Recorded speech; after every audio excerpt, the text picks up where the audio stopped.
All right, I'm on the Grunberg slopes, hole 9, par 5, and I'm in my. I'm gonna shoot this with my 99 account, so it's my low level account.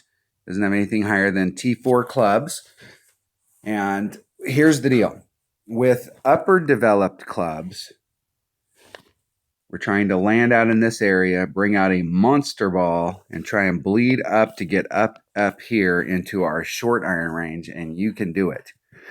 You can get way up there with my upper developed account. I came at this with a power 3 ball, and I think I bled out into this area. I clipped the rough down here and shot this with a long iron from this area, but I have hit this with a power 5 ball where you can get up here into your short iron, and it's you're like mid short iron. It's real close to being in a wedge range.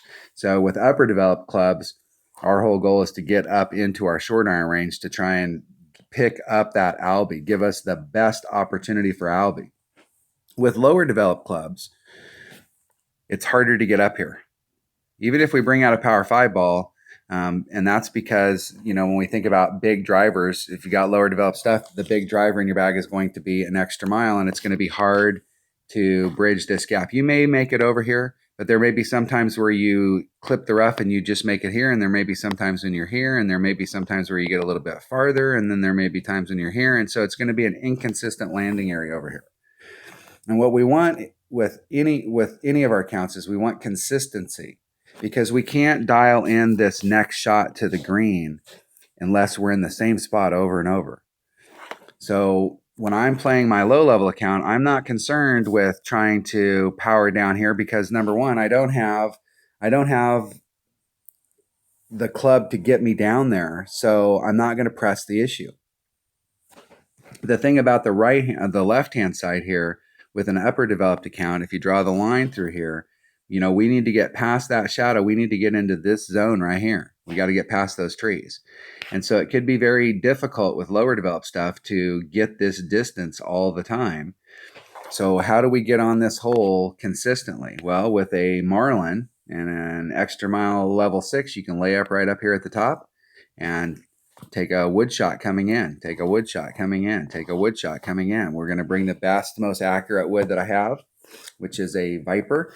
And so I'm going to bring an extra mile and a marlin and a Viper and just lay up here at the top. So let's go check the hole out, see what it looks like when we're actually out on the course. Here we go. Hole 9, par 5, Grunberg. Hey, if you like the videos, hit subscribe down at the bottom. Helps the channel out. Hit like. That helps the channel out too. That'll put the videos higher up in the searching if people are on YouTube searching. So we've got a 6-1 headwind here. So unless I want to bring out a big ball to try and get up into this area, it's going to be very difficult. You're going to have to use overpower. And some of the things that you don't want to do with lower developed stuff is you want to try and avoid overpower whenever you can. And I don't mind bringing out bigger balls like Titan, Katana. I don't mind bringing out bigger balls with my 99 account. That's why you want to place high-end tournaments, so you get those balls for free. They're gifts, they're part of your prize package. So I take a look at it over here just to kind of see what the wind is going to look like over there and what kind of distance I got. Now, I'm not getting great ball guides, so I probably, if I didn't have a headwind, I probably could make it out to that shadow. Probably. But with this kind of headwind, it's going to be very difficult for me without having to use some overpower. So and what I did there was, let me get to the next screen. I'm going to pause it. So what I did here was my red line is up in this area. It's up right about in here. So instead of pushing up against the red line where I can't adjust out the wind and then having to do some overpower in order to compensate for that, I'm not trying to get full distance here. I'm trying to do a layup shot. So I pulled my ring set back to give me enough room so that once that I get the ball set up the way I want, so that I'm right out here in the center of the fairway, I can then go back and I have room to maneuver and room to take out that wind. So this club hits 2.4 per ring, so that's a full 2-ring pull. And I did a little bit extra just because I was hitting up against a headwind. Isn't it perfect? And just laying it up there at the top. That to me is a pretty much zero risk shot.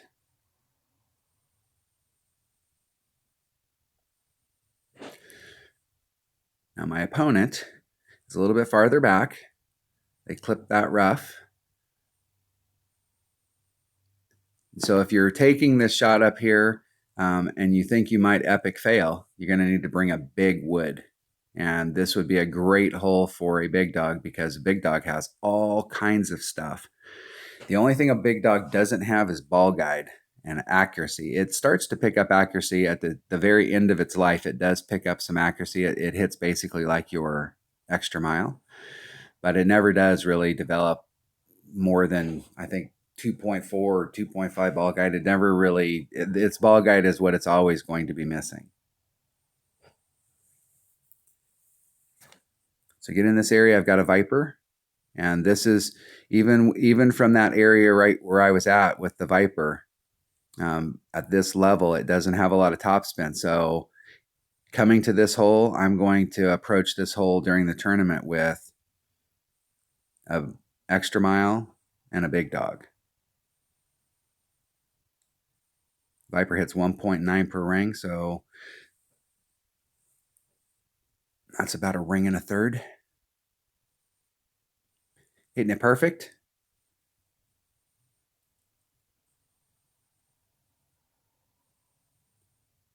Trying to bleed it up there on the green. All right. So if you're looking at hole 9, par 5 in this tournament, and you've got lower developed stuff, bring the right clubs to attack this so that you don't have to do anything risky. If we come up into this area right here and you've got a lower developed extra mile, I've got an extra mile 6, not a lot of topspin on an extra mile 6, I'll have to bring out a bigger ball, and I probably could pretty easily get up here if I brought a Titan, maybe even a Katana. And that'll give me a nice little look with my Viper coming up in here. So this isn't necessarily a bad area if we've got the right wind. We had wind going like this. Probably in the tournament, they'll give us some favorable wind, some wind that's going in a forward moving direction. So this is not a bad area to hit out here. And I think the next time I get on this hole, if I've got some forward moving wind, I'm going to hit it out here just so that I can see what the look is. Because I would rather be able to bring my Viper just because it has better ball guide. And you are going to net more distance out here. But if you're having difficulties on this hole, lay it up right here. Bring your big dog. Your big dog has enough stuff that you can easily get around and get up on the green, get your putt, and move on down the road. In one-on-one play, I'm almost always going to, with my lower developed clubs, hit into this area. And the reason I'm going to always hit into this area is because this is super easy to land out here in the middle of the fairway. And then it's going to be super easy to get up on the green. I don't have a lot of obstructions. It'll be a distance issue. So if your bag has an extra mile and a Viper, you may struggle a little to get up in there. But it's super easy and it's super repeatable. A lot of my opponents are going to try hitting out into, especially if we had bad wind, they're going to try hitting out here and they're going to get caught behind the trees. They're going to make that shot bad, or they're going to do what my opponent did and they're going to clip the rough out here and they're going to bleed off, or they're going to try and go for it and get caught in the rough. And so this is a hole that I think in one-on-one you can win a lot just by laying it up and then getting on the green, getting your eagle, and moving on to the next hole. But we should, with lower developed stuff, never get anything less than an eagle on this. The minimum score we're looking for is an eagle, and we need to get an eagle. All right, that was hole number 9, par 5 of the Grunberg slopes. Thanks for watching.